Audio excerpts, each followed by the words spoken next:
on maybe your gold mine or your CRM? Not really. All KnowledgeSync is doing is it's running some queries.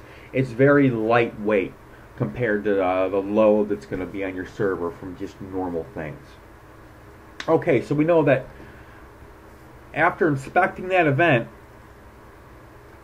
every minute it is going to check for overdue calls. If it finds an overdue call, it's going to send an email to the following subscribers.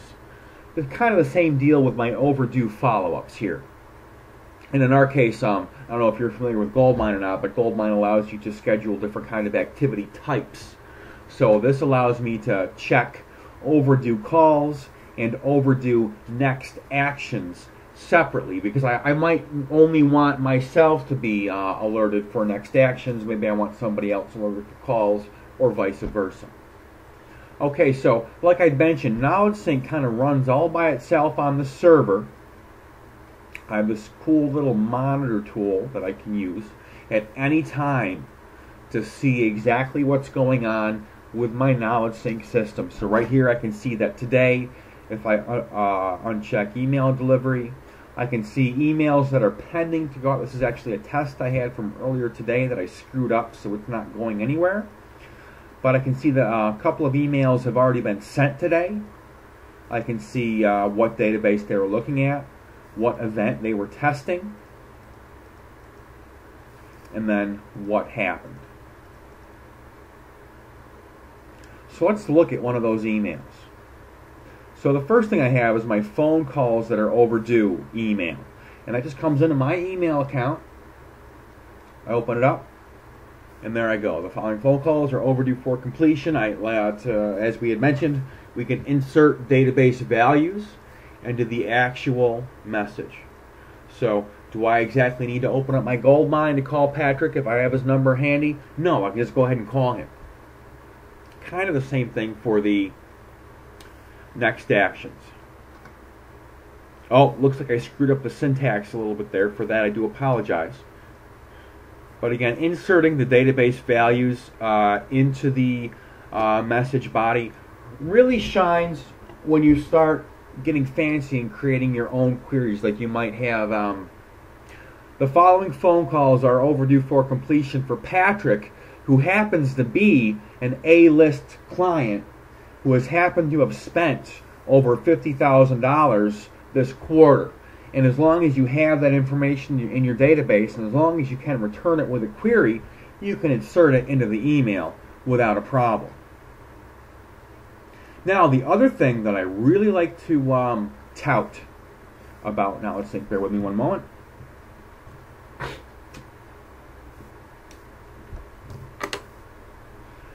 is not only is KnowledgeSync testing for all these conditions. Now, I just want you to, I really hope that your imagination can kind of run with that as far as testing database conditions, overdue sales, people that haven't been called in the last 90 days, customers that have spent X amount of dollars that haven't been called in the last 90 days, things of that nature. Not only can we do that, but we can also schedule reports. So I can't tell you how many clients I have that generate crystal reports on a weekly or a daily basis, and they're dedicating one person to sitting down, and let's imagine we have this contact list report. And the contact list report, all it is a cold call list. And we'll take our example, like before, of our 3 sales reps. And each sales rep has their own records based upon a field. Let's say it's based upon this create on field. And you might have something equivalent in your CRM system. So what my crystal report is really doing is generating a list based upon who created the record. And instead of having to open this report up 3 times, regenerate it for the appropriate user, export it to PDF, attach it to an email, send the email, I can automate all of that. I guess why I'm so excited about this is that in the past, in order for our clients to automate crystal reports, it just became so horrendously expensive. Whereas what you get with like a $2,000 KnowledgeSync implementation is amazing, because I remember back in the day it used to cost almost $10,000 with business objects to actually schedule these reports. So I'm just going to demonstrate briefly. What you're able to do is you're able to define reports in the system. So if you already have crystal reports that you use, you can go ahead and right out of the box define them in KnowledgeSync. And you can see here that all it is just a stupid little simple crystal report. In our case, all it is just a raw listing of all of the contacts in my test database. Now, back to our events. You will have recalled that I can trigger, if I open up this event, I can actually trigger, based on a query, a report. Or I can schedule a report. So it gives you a lot of flexibility here. So maybe there are some reports that we need to be scheduled every day, like my cold call, like my contact list here. So we can see here that when I go into my schedule of my report, this is going to happen every day at 11:40, because I wanted to check it before I began my webinar today. Now when this report runs, it's going to run this report. And if your report has any parameters, in this case my report has one parameter, it's asking for a user ID. Crystal reports often have parameters. What KnowledgeSync allows you to do is, when this thing runs, automatically plug in a parameter here. So we don't have to worry about opening up the report and plugging in a parameter and then generating it. We can go ahead and automatically do it. So let's imagine that this schedule is going to hit Justin's report. So we're just going to hard code in Justin here. And then it's going to send that report to the following subscribers. Again, we can mix and match from our users and groups. Let me go back here, my reports, my email tab rather. When we attach this report to an email, it's going to say this message subject, and it's going to say this message text. Please follow up on these contacts. And we can include reports, the email attachments or not. I'm going to go ahead and save and close this. What I want to show you now is that if I schedule another report, I just click New Scheduled Report. And I'm going to call this my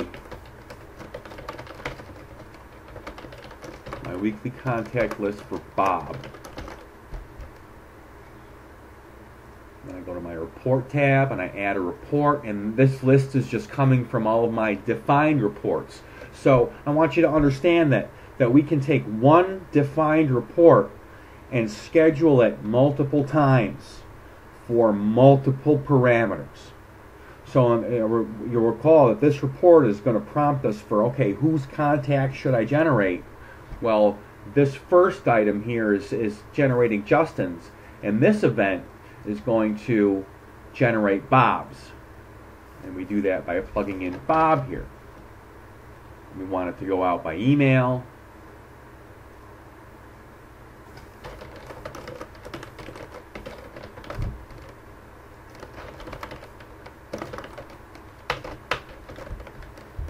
And we have to give it a subscriber. And in this case, I'll just add myself again.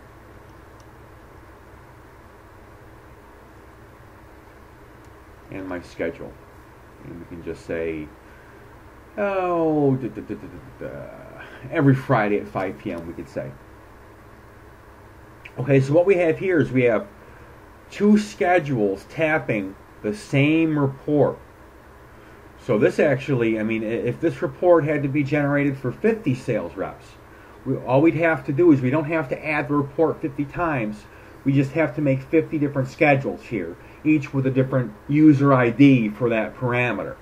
And I'm hoping that you can let your imagination run with that a little bit, especially if you have reports that might be prompting for multiple parameters.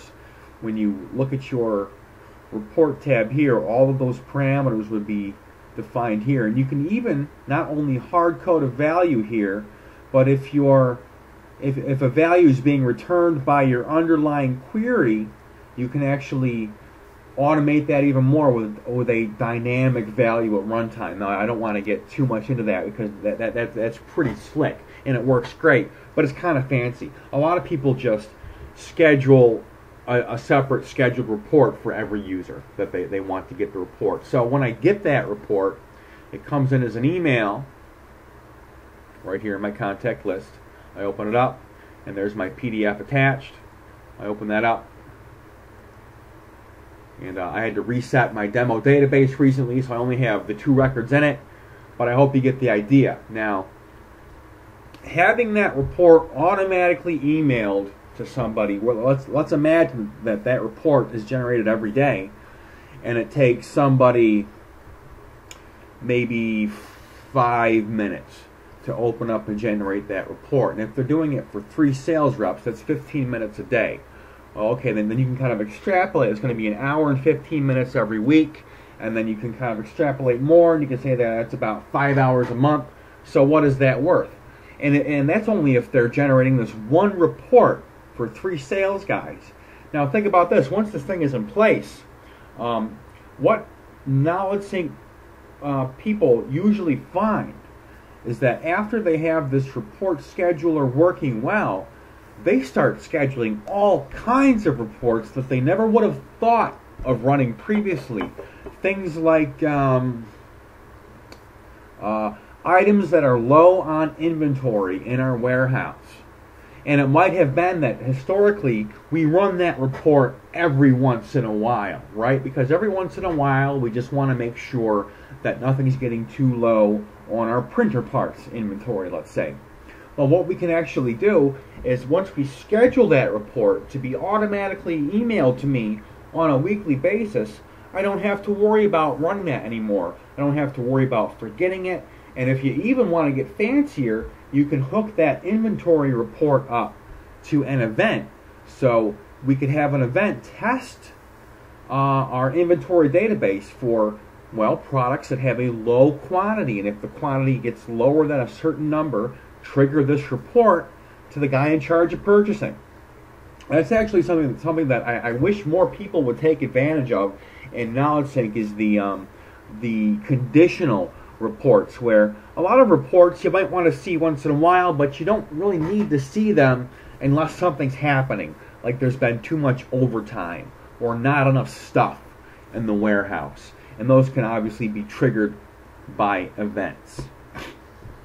Okay, we've covered about 1 million things, and I always feel like I'm rushing through this. I'd like to invite you to please hit *6 to unmute your line if you've already done so, and hit me with any questions or comments you might have.